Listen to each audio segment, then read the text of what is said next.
చావడం కంటే దారుణమైన పరిస్థితి ఏదైనా ఉంటుందా?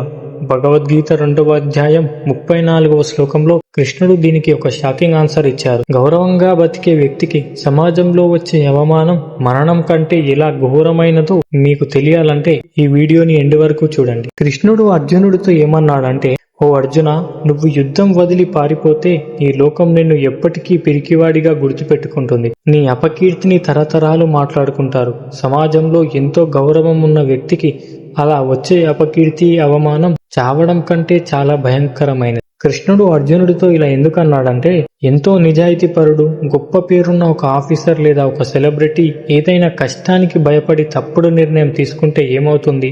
జీవితాంతం సమాజం ముందు తలదించుకోవాల్సి వస్తుంది.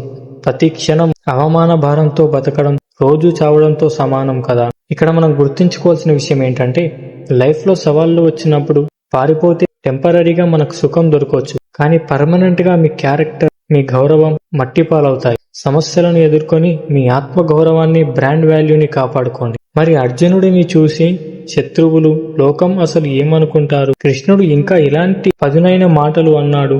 వీటి గురించి మీకు తెలిస్తే కామెంట్లో టైప్ చేయండి. వచ్చే శ్లోకంలో మనం చూద్దాం. నెక్స్ట్ శ్లోకంలో మనం దీని గురించి చూద్దాం. జై శ్రీకృష్ణ.